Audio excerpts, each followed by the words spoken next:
Hey everybody, KC here. So today on Offbeat, we have a conversation with Joshua Perry. And Joshua Perry is the author of a new novel called Seraphim. Really interesting book, fascinating guy. And we start our conversation by talking about his biography and how that led to him writing Seraphim. So, the book is Seraphim. I hope you enjoy our conversation with Joshua Perry. Well, Joshua Perry, welcome to Morning Newsbeat. It's so great to be here. Thanks, Kevin. So I want to start with talking a little bit about your resume, your biography. It is unusual, I think, for someone who is who's writing a bit what is basically a genre novel. Tell us a little bit about yourself and what your background is. So I'm a lawyer by training. I was a public defender in New Orleans for 10 years. I ran the city's public defender office for children. And that's really where the book comes from the experience of working on the ground in a developing and difficult place for wonderful but challenged kids. We left New Orleans a few years back. My wife and I were tired and burned out, and now I serve as the Solicitor General in the state of Connecticut. That's an appointed position that represents the state in all of its complex and appellate cases. So, it's a change. It's a change from being on the, I don't know if it's defense to prosecution, but you're certainly you're more with the institution as opposed to against the institution. Well, yeah, that's exactly right. So it's not prosecution. My office has no criminal jurisdiction whatsoever. And I don't know if I have the internal makeup to work on that side of the law, although, of course, respect folks who do. But yeah, it's very different. I spent 10 years only litigating against government. And now to have, and it is a very different government in Connecticut than we had in Louisiana, but to have the That doesn't sound like a surprise to me, but okay. No, it's not. But to have the power of government at your back is a considerable thing. And I think, I take that really seriously. I think it adds a level of responsibility to what lawyers do, that we speak with the force of government, and we have to be sure to exercise that responsibly and ethically. So I'm curious about New Orleans, a city that I have been to numerous times and have always had a great time there, as most visitors do when they go to New Orleans, right? But Yeah. But it is a different. I mean, it has an image of a place that has a real seamy side.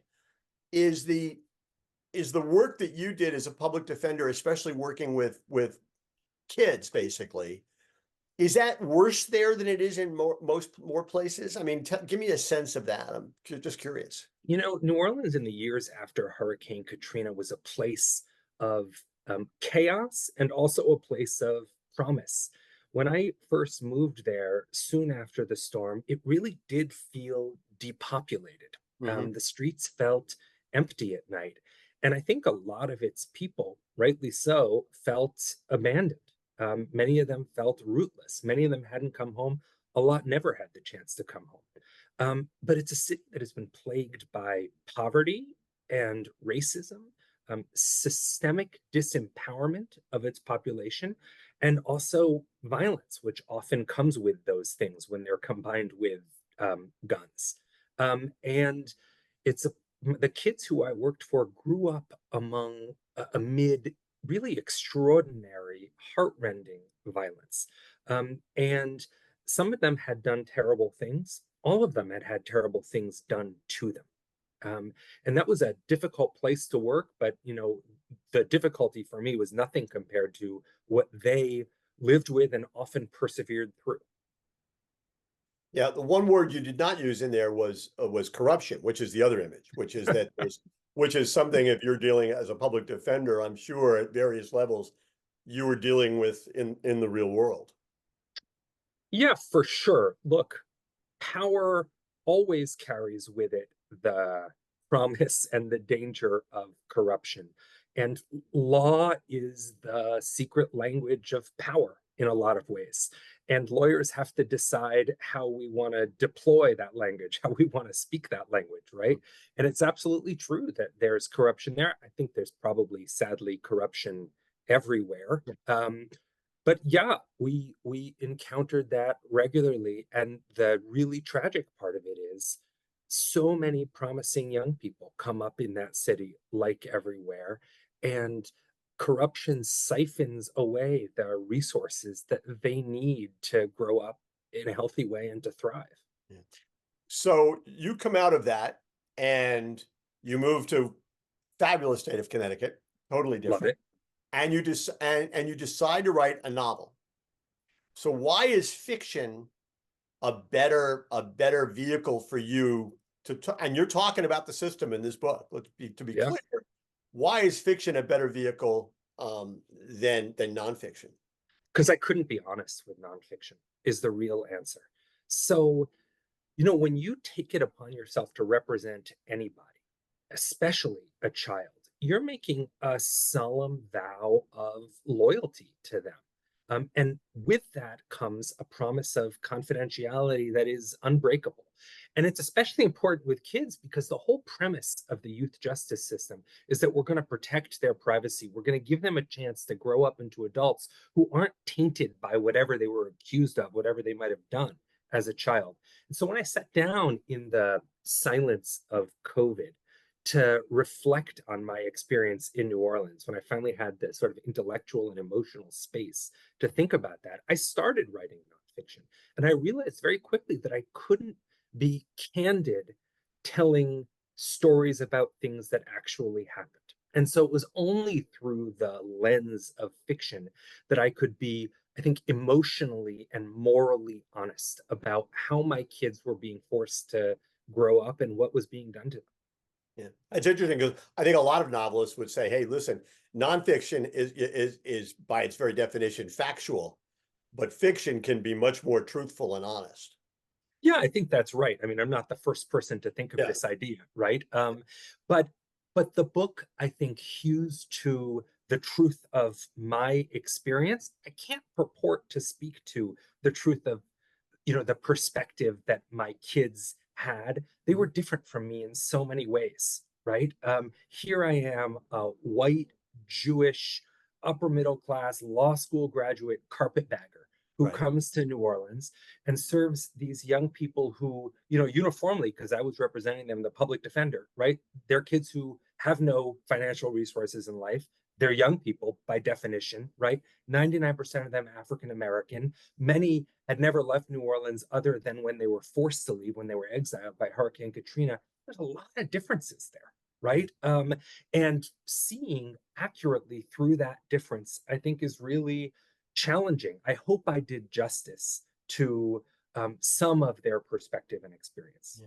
It does seem in the book, it's interesting. I mean, I wouldn't describe it as score settling, but there's some descriptions of some judges, right? And some folks, not the kids so much, but the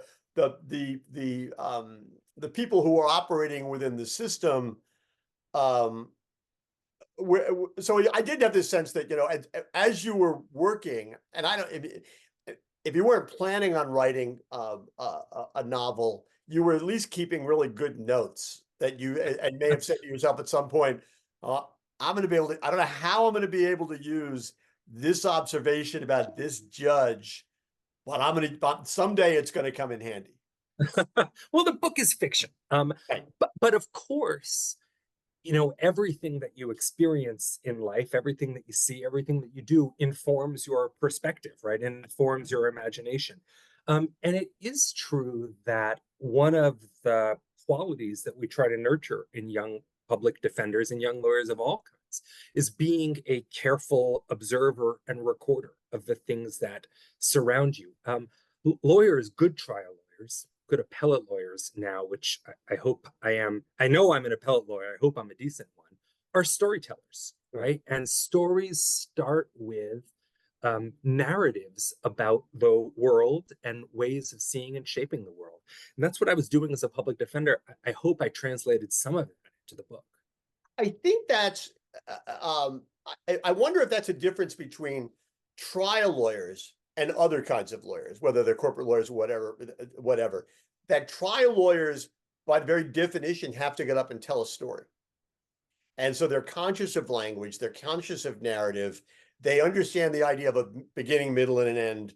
There's all the components that go into a fictional story still have to go into how you present something to a jury, where lawyers that I've encountered various times along the way who are like corporate lawyers who don't have to do that don't tell a story as well necessarily. They're not as equipped. There's different kinds of lawyers, there's different kinds of law, there's different Right. ways of being good at the practice, Right. right?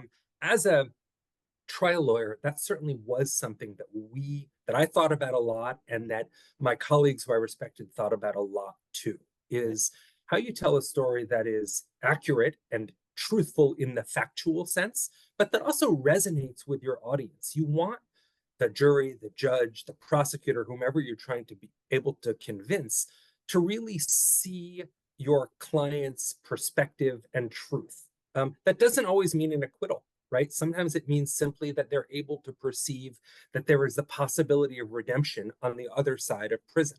Um, but but it helps that I actually do believe that about Yeah. The interesting thing about your book, and I've read enough legal books in my life, whether it's, the Lincoln Lawyer books by Michael Connolly or books by Scott Turow or John Grisham or whatever, this strikes me as being, and I don't know if it was consciously different, but those books are very much about who won what, where, what, right? There's, and that's not to say they're not layers of characterization and stuff like that, but they're of a certain kind. This struck me as being more, and I'm not even sure if this is the right word, but sort of more meditative. It just had a different flow to it as I was reading it. I didn't feel like I was going point to point to point to point to point. Well, I hope that there is a plot that's compelling. And I think it's true also that some of those writers, Presumed Innocent, I think, is a book that really confronts a lot of interesting moral complexity, right? But I hope that this book does have, other than what I trust is a propulsive and thrilling plot, also some reflection about moral responsibility, about what it means to call something a justice system, whether justice is really a system or instead a moral quality, and some deep reflection about what violence and injustice does to young people and also to the people who work in the justice system. And I'll tell you, Kevin, that working every day as a public defender in New Orleans was certainly, and I've lived a privileged life, but it was certainly the hardest thing that I've ever done, emotionally. It was a draining and grinding experience. Right. I was reading a piece that you actually wrote for, I think it's Inquest, and you had wrote that too much fiction about crime in the legal system skips the difficult work in favor of a tidy resolution that restores the reader's sense of order and gives violence meaning, first as martyrdom, then as a retribution or punishment. But crime fiction can do more. In the hands of reformers, a reshaped crime fiction could help tell the truth about a criminal legal system that too frequently does more harm than good. I love this. It's a flexible and powerful genre capable of subverting its own conventions and possessing the sharp edges to cut through sentimentality. That sounds to me like somebody who went into this saying, I'm not doing just another legal thriller. You had something else in mind. Yeah, for sure. Look, I was trying to tell the emotional truth of my experience, which is, and I don't want to veer too much into policy here, but people who do dangerous things absolutely need to be held accountable. And I think the book is clear about that, that violence in our communities is horrific. It scars everybody. And as a society, we need to respond. But it's also true that our justice system too frequently responds in ways that do more harm than good. And that tidy resolutions are often not available through the justice system. I've sat with so many parents of dead kids. I Right. mean, dozens, right? Grieving parents who are promised that they can somehow get closure through the criminal justice system. And too frequently, that promise is betrayed. And I wanted to make that clear too, that this is a complex web of systems and actors and emotions and social inputs that is too often devastating for everybody who touches it. And doesn't give us either the safety or the closure that we want and deserve as a society. Yeah. And this comes to the book, but you in the same piece that you wrote something that suggested that you are maybe ill at ease with the notion of heroism.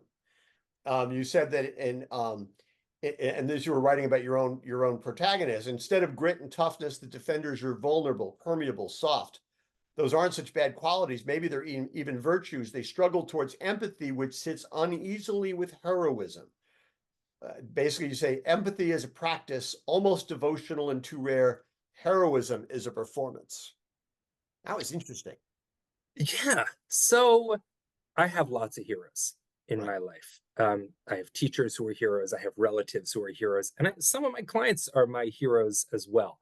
But I never saw myself as a lawyer as the hero of the narrative.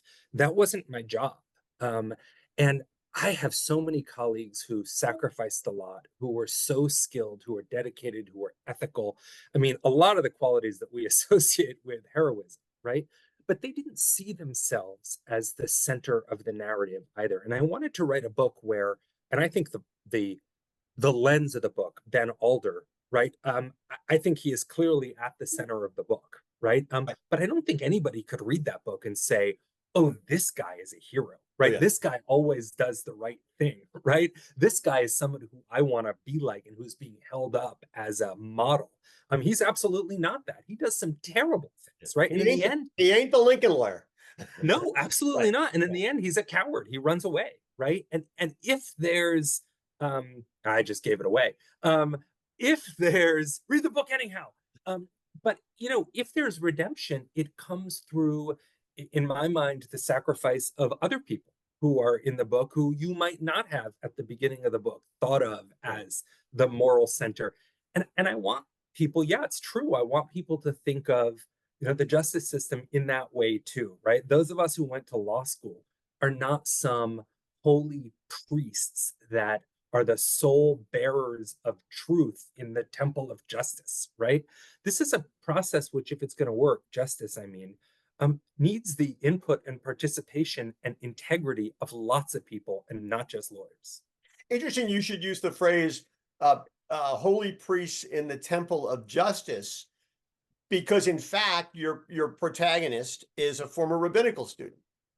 And I read a different piece by you in which you said, wow, you've read a lot of my stuff. I'm really flattered. I try and do my job. That's kind. You talked about how it's a Jewish book, informed as much by yeshiva as law school. Yeah, I certainly think that some audiences will see it that way. And it was certainly part of what was in my head. So, my backstory is that I grew up an Orthodox practicing Jew. I wore a yarmulke in my head through most of college. Did take a year off before college to go to seminary in Israel. Have moved away from that in my private life.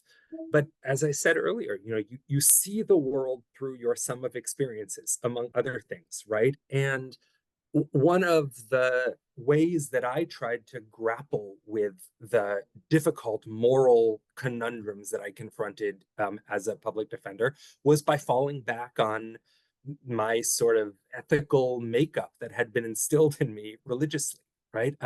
And that does remain important to me. I think it only gets Ben so far, only gets the protagonist so far. I don't think he finds the answers that he wants in religion. But certainly he tries to grapple with a physical and violent world through an intellectual and textual approach. I'm not sure that solves anything. Yeah. Well, it's interesting because in some ways the legal system is its own religion, right? It has its own biblical texts. It has its own, it has its own power structure. It has, and to people who believe in the legal system, or at least practice within the legal system, it probably it requires every bit as much emotional and intellectual commitment as someone who is either a committed Jew, Catholic, Presbyterian, whatever.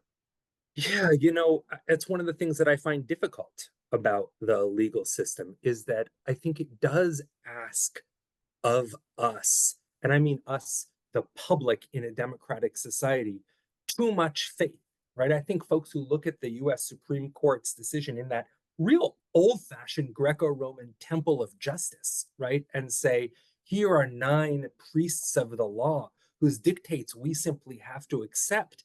I think that's very, very difficult. We live in a society that is founded on the premise that we all have a say in what the law is and what justice looks like. I think that's what democracy is supposed to be. The Constitution, the law, doesn't belong to judges. It doesn't belong to lawyers, right? It belongs to all of us.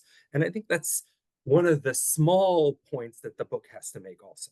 Yeah. Well, and that's an interesting point because in its own sense, all religions are sort of absolutist, right? They have rules and they tend to be more absolutist than not. I say this as a former Catholic and a former altar boy, so I'm familiar with the construct, but law shouldn't probably maybe law shouldn't be, and this is part of what the book is about, right? The law shouldn't be so absolutist. Should be nuance. There should be context. And there Yeah, should be, for lack of a better term, there should be wiggle room within whatever's going on. in the ideal world, there's no space between justice and mercy, right? And I think in the legal world that a lot of us sort of carry in our hearts, right, and embrace as a value, I think there isn't, right? I think democratizing what happens in the courtroom and making it permeable to the values that I think a lot of us do carry, values of compassion, of fairness, of mercy, yes, of accountability.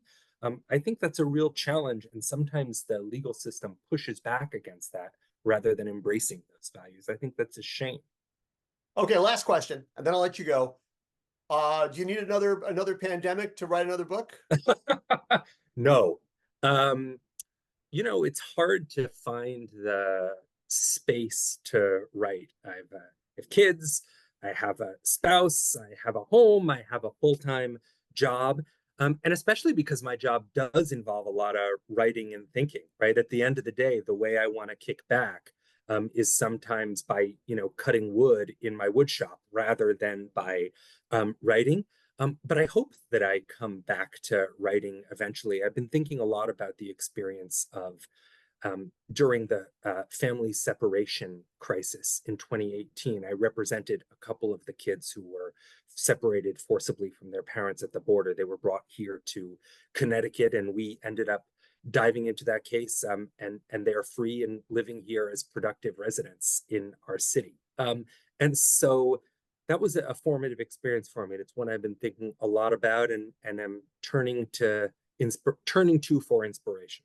Well, keep lots of notes because that sounds like it might be one with a happy ending. But anyway, this story did have a happy ending. The book is fabulous. It's called Seraphim. Joshua Perry, I really appreciate your time. We didn't talk very much about the book specifically, but we talked a lot about the stuff that went into the book. And the good news is I'm not the one who gave away the ending. So forget about that part. You can edit that out. So people know it's much more complicated than that. So anyway, again, Seraphim, Joshua Perry, thanks so much. Appreciate it. Take care. I really appreciate it. Thanks so much.